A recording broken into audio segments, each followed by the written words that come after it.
Hello all and welcome to the second edition of our online newsletter.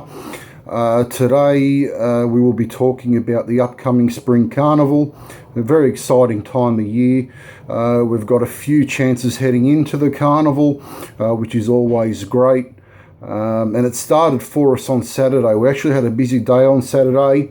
A few things took place. The first was a gallop in between races. With a filly of ours called Seeking Asylum. She's a filly by Sebring. For those that have or haven't followed her career rather, or missed their last newsletter, Seeking Asylum is a filly that had a fantastic preparation first time out, and resulted in racing 5 times and winning 4 of those races. She started at a lowly Bathurst maiden and basically worked her way through the grades up to the provincials, and her last race was a win in town on a Saturday. She's certainly a filly who saves her best for race day. She's not exactly the greatest track worker around, but of course it's more important that they do perform on race day as opposed to look good on the training track. We've seen that happen before, where horses look fantastic when working, but that just don't produce when it counts. This filly is a horse that produces when it definitely counts. So she had a gallop with a Group 1 winner in the stable called Rebel Dane. She started out front, a few lengths out front of Rebel Dane. Not ideal because this horse loves to chase. She needs something to run down in her races. So she was a little lost. It wasn't until Rebel Dane basically got past her by a few lengths that she pinned the ears back and had a go. And it resulted in her running through the line really strongly. From here, she's got a few more weeks of work. She'll trial. She'll kick off somewhere in town, perhaps a midweek or on Saturday, and work her way through, hopefully, some group racing. At this point, we'd like to target the 3-year-old fillies races, of course. It's a big advantage when you've got a filly and you can keep them up against their own sex. But she's certainly a filly who's very capable of making an impact during the Spring Carnival. Later in the day, we had the first Group 1 race of the new season, being the Bartoli's Group 1 Golden Rose. We had Sebring Sun engaged in that race.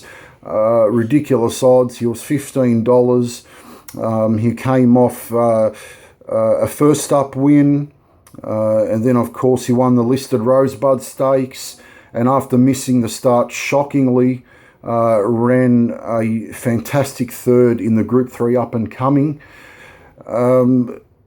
He was basically the only horse to make ground. The winner and the second place getter were both on the fence, leading, following each other. So Speak Fondly, who was the only filly in the race, was leading on the rails. She was setting a slow tempo, which didn't suit our back marker. And behind her was a race favourite, Exosphere. So he didn't have as much ground to make up because he was much closer this time in.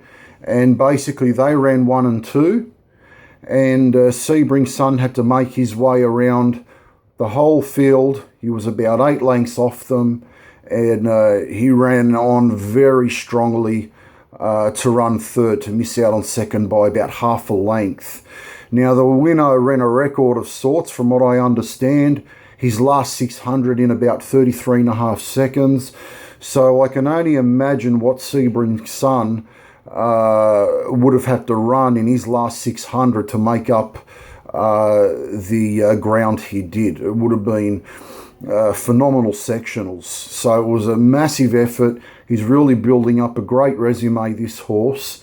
and I'm sure there's plenty of studs who have already got their eye on Sebring Sun. Where to next for Sebring Sun? Look, at this stage, we're targeting the Group 1 Coolmore. It's a 1,200 metre race for 3-year-olds, I believe, down the Flemington Straight. It's held on the last weekend of October.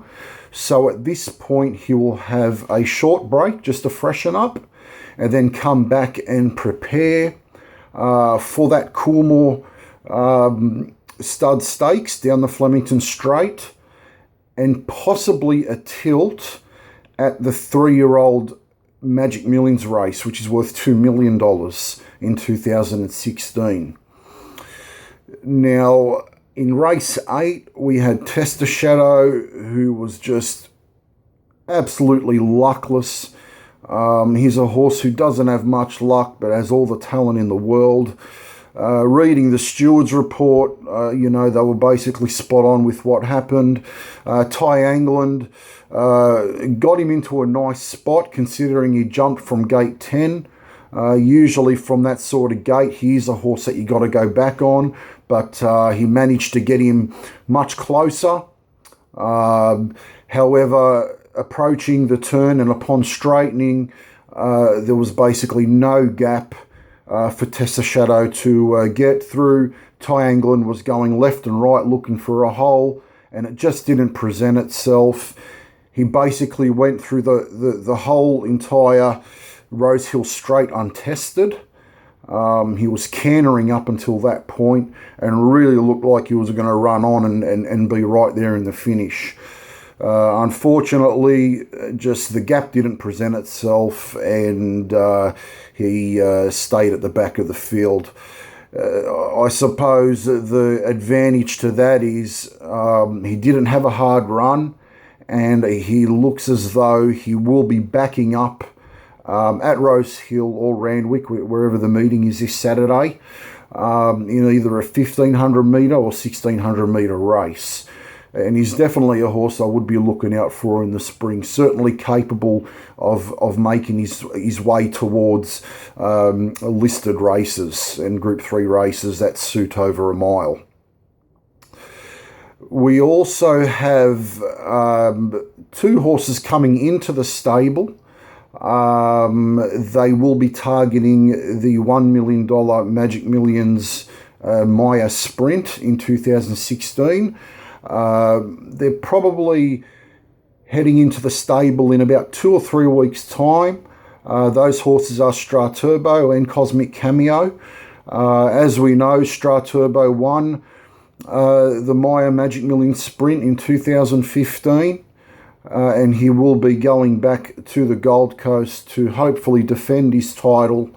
The race, however, has lifted dramatically in terms of prize money.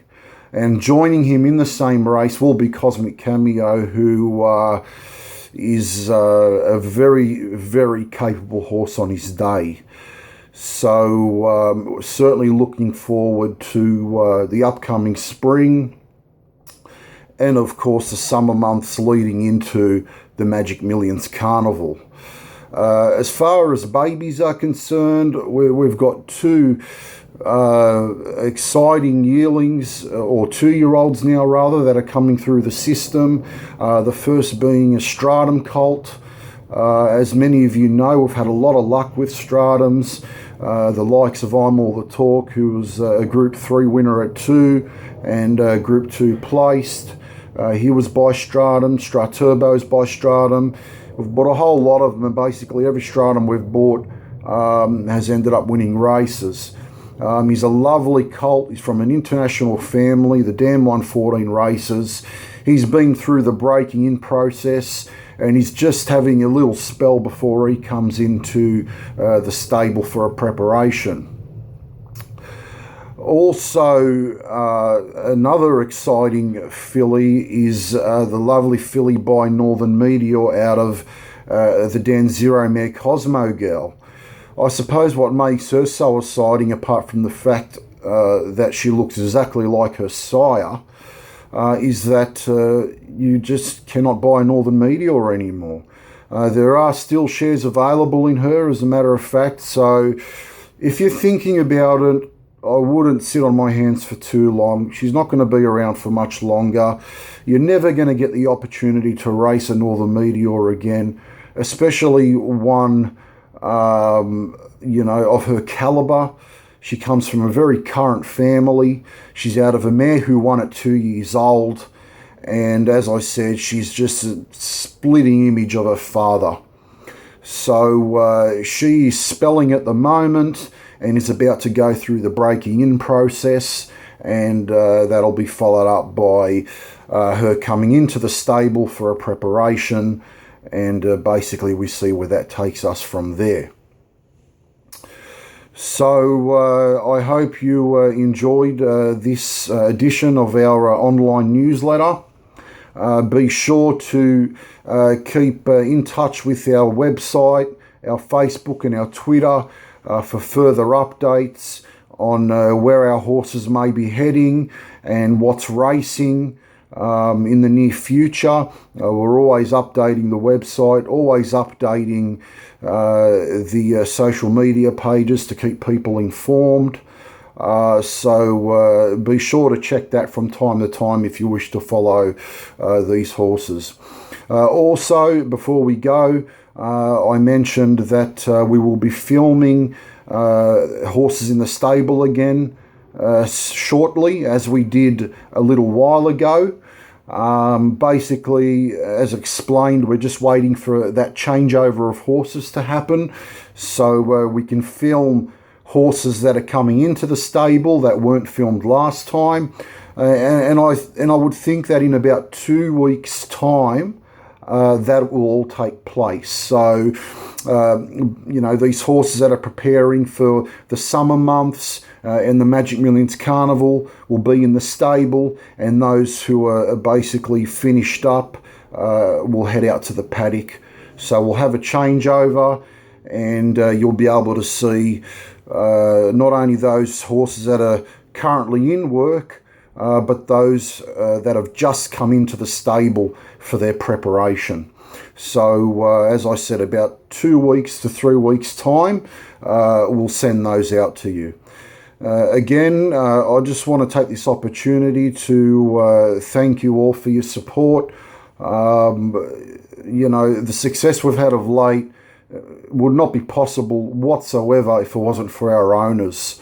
And the fact that you all follow all the horses and cheer the other owners on and cheer the other horses on, it's just a credit to you all. It's what the elite family is all about, and hopefully there's a lot more success to come over the spring months, particularly this very exciting carnival we've just entered.